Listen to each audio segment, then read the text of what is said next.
Heute wird es für mich und für mich richtig extrem. Wir testen nämlich, wie sich plus 100 Grad und minus 100 Grad anfühlt. Oh, ist das kalt. Was davon schlimmer ist und wo man länger drin aushält. Dafür begebe ich mich in eine 100 Grad Sauna. Und ich gehe in eine minus 100 Grad kalte Kältekammer. Ich gebe auf jeden Fall nicht auf. Aber bevor wir in diese extremen Temperaturen gehen, bewegen wir uns stufenweise nach oben. Wir vergleichen dabei die steigende Hitze mit der steigenden Kälte. Ich werde erstmal in die 65 Grad Sauna gehen und dann in die 75 Grad Sauna und zum Schluss die 100 Grad. In so einer heißen Sauna war ich echt noch nie. Während es für mich als erstes die minus 10 Grad, danach die minus 60 Grad und zum Schluss die minus 100 Grad sind, die ich, solange es geht, aushalten muss. Diese Umgebungstemperaturen sind so extrem, dass sie auf unserer Erde in natürlicher Form gar nicht erst existieren. Zum Vergleich, 100 Grad ist so heiß, dass Wasser anfängt zu kochen. Minus 100 Grad ist so kalt, dass man damit unter anderem sogar unsere DNA für die Langzeitlagerung einfrieren kann. Damit aus Alex kein 3-Gänge-Menü und aus mir kein Eis am Stiel wird, werden wir über die Dauer des Wettkampfs von Profis überwacht. Ich bin Christian Lewin, Inhaber der Prozitare Physiotherapie hier in Berlin-Lichtenberg. Ich bin der Dennis, ich bin im Aqualand angestellt als Rettungsschwimmer. Nebenbei bin ich hier Saunameister. Sie werden uns helfen, diese extremen Temperaturunterschiede überhaupt möglich zu machen. Wir haben hier eine besondere Kältekammer, die gibt es in Europa bloß einmal. Ja, minus 110 Grad.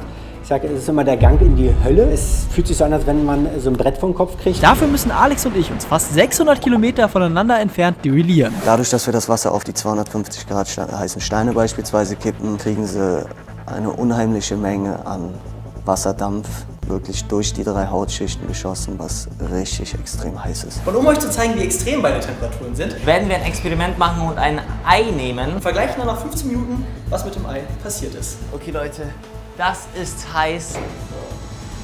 Boah, ist das kalt. Legen das hier oben hin, Ei drauf. Ich muss hier raus, es ist heiß. Ach, ich sehe gar nichts. Boah, das war jetzt gerade schon richtig kalt. Ich möchte gerne wissen, wie das gleich sein wird, wenn ich da länger drin aushalten muss. Die Gefahr natürlich in einer Kältekammer zu sein, ist halt, dass man Gefrierbrand bekommt oder auch zu lange drin bleibt. Die Gefahren bei ungefähr 100 Grad können auf jeden Fall Kreislaufprobleme sein, Dehydrationen. Ich werde jetzt als allererstes in die 65 Grad Sauna gehen. Dafür muss ich natürlich... Dachtet ihr, ich mache mich nackig? Okay, also erster Eindruck, muss ich ehrlich sagen, entspannt. Das Schwitzen in der Sauna hilft auf jeden Fall bei der Entgiftung des Körpers, indem über die Haut alles Mögliche an Giftstoffen quasi mit ausgeschieden wird. Ich will nicht wissen, wie jetzt hat Fabi bei den minus 10 Grad aushalten muss. Ja, ihr seht auch, ich habe richtig Schuhe an, Socken, Badehose, damit die wichtigsten Teile, die sehr schnell einfrieren, auch schön heil bleiben. Bei minus 10 Grad geht es hauptsächlich darum, dass die Poren auf der Haut geschlossen werden, dass keine Feuchtigkeit nachproduziert wird. Und da bleibt es zu 15 bis 20 Sekunden.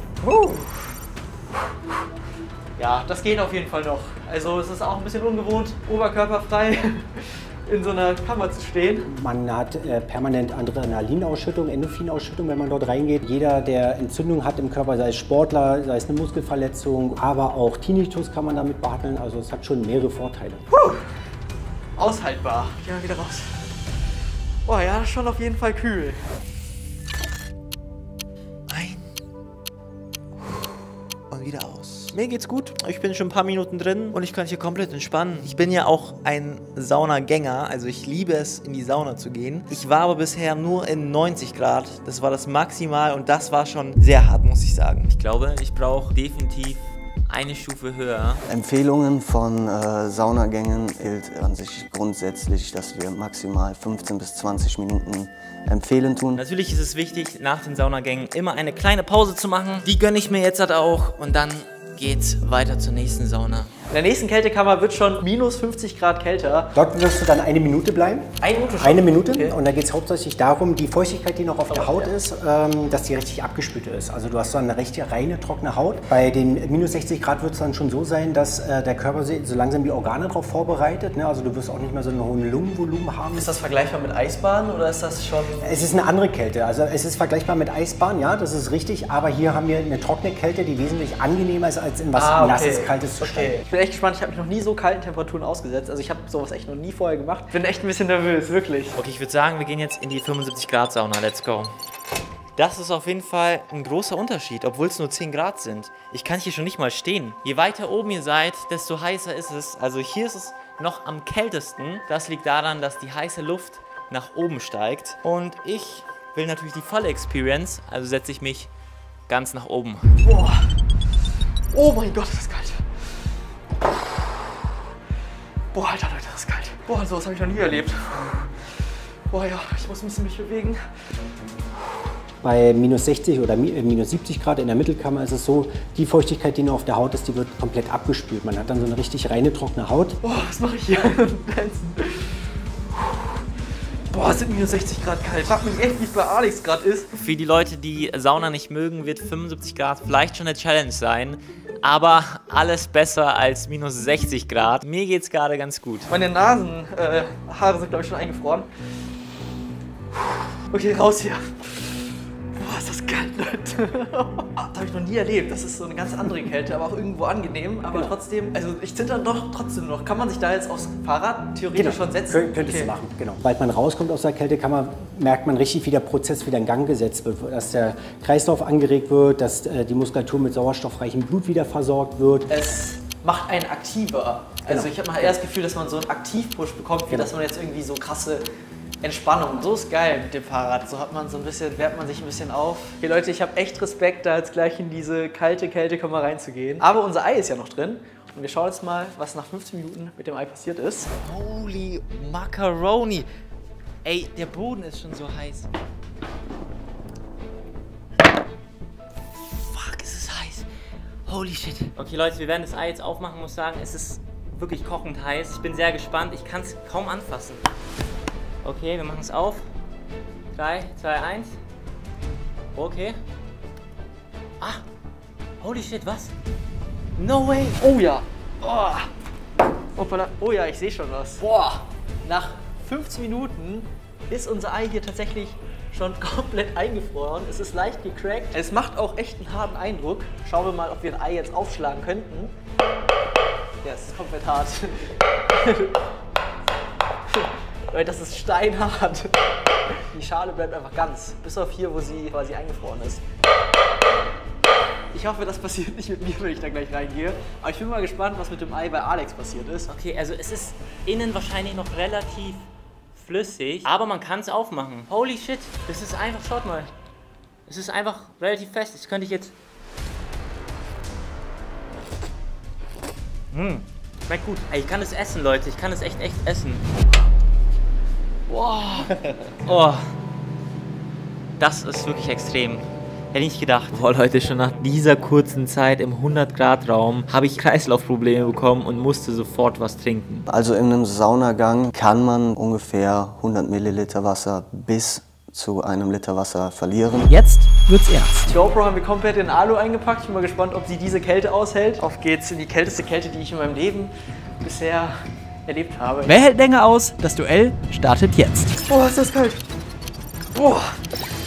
Boah, ist das kalt. Boah, also erster Eindruck, das ist schon, boah. Also vor allem, wenn ich mich hier hoch und zurück bewege. Wir mussten sogar mit der Technik improvisieren. Das Mikrofon würde auf jeden Fall 100 Grad nicht aushalten. Deswegen ist hier so ein Kühlpack drinnen. Ihr habt gesehen, was mit dem Ei passiert ist. Jetzt überlegt mal, was mit mir hier gerade passiert. Also es ist auf jeden Fall sehr wichtig, darauf zu achten, was sagt mein Körper, wie weit kann ich gehen. Gehe ich darüber hinaus, kann auf jeden Fall bis zur Bewusstlosigkeit enden. Also was habe ich echt noch nicht erlebt. Eigentlich will ich jetzt raus. Boah. Puh. Alter, meine Augen frieren ein. Ich kann gar nicht so viel reden, Leute. Meine Nasenlöcher sind eingefroren. Das, was Fabian maximal da drin passieren kann bei minus 110 Grad ist, dass er Kreislaufprobleme kriegt, Atemnot, Panik. Wir haben da in der Kältekammer einen Notschalter. Wenn er den betätigt, dann fällt die sofort runter. Boah, ist das kalt. Boah. Ich glaube, bei Alex ist es nicht so schlimm wie bei mir. Bei mir ist es 3-mal schlimmer. Meine Nasenhaare. Dann fangen an, die Wimpern einzufrieren, die Nasenhaare. Jetzt kommt der Aufguss. Ich habe ein bisschen Angst, muss ich ehrlich sagen. Die nennen das Fegefeuer. 250 Grad haben diese Steine. Ist jetzt wie, als wäre ich in so einem Ofen und er wird jetzt angemacht. Sehr extrem. Von oben kommt der heiße Dampf immer weiter runter, immer weiter runter. Boah, okay, jetzt wird's schon. Okay, jetzt wird's heiß. Bei uns wird danach, wenn alles aufgegossen ist, verwedelt und dann kriegen sie eine unheimliche Menge an Wasserdampf wirklich durch die 3 Hautschichten geschossen, was richtig extrem heiß ist. Boah! Ah! Meine Fingernägel! Ah! Boah! Boah, ist das die erste Minute geschafft? Meine Augen, die gehen einfach zusammen. Ja, und dann fragt man sich so nach einer Minute, warum tue ich mir das überhaupt an? Ich will hier raus. Nee, Digga, das ist so kalt. Man kriegt Panik, weil es extrem kalt ist. Das Blut geht noch weiter zurück, die Arme werden steifer, sag ich mal, die Muskulatur wird auch fest. Ich glaube, ich muss raus. Das ist echt zu heftig.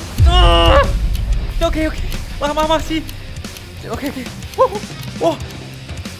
Mein ganzer Körper ist komplett steif. Ich glaube, 2 Minuten schaffe ich. 2 Minuten. 15 Sekunden. Okay, noch 15 Sekunden. Ich kann nicht mehr. Da sind meine Fingernägel. Ich kann es nicht mehr halten. Wie heiß ist der Boden? Holy shit, Leute. Und Fischer. Raus hier. Boah, Leute, ist das krass. Ich hoffe, Fabi hat nicht länger ausgehalten. 2 Minuten? 2 Minuten. Boah, normalerweise machen wir 1,30. 1,30, genau. Ich bin mir sicher, Alex war auf jeden Fall länger drin. Das waren jetzt 100 Grad, inzwischen sogar mehr als 100 Grad. Ich kann nicht mehr, ich bin raus. Ich hoffe, Fabi geht's noch gut. Ich hoffe, er hat überlebt. Herzlichen Glückwunsch an Alex, der wahrscheinlich gewonnen hat. Ich muss jetzt erstmal einen Schluck trinken, ich kann nicht mehr. Dann sehen wir uns im nächsten Video wieder. Bis dann, ciao.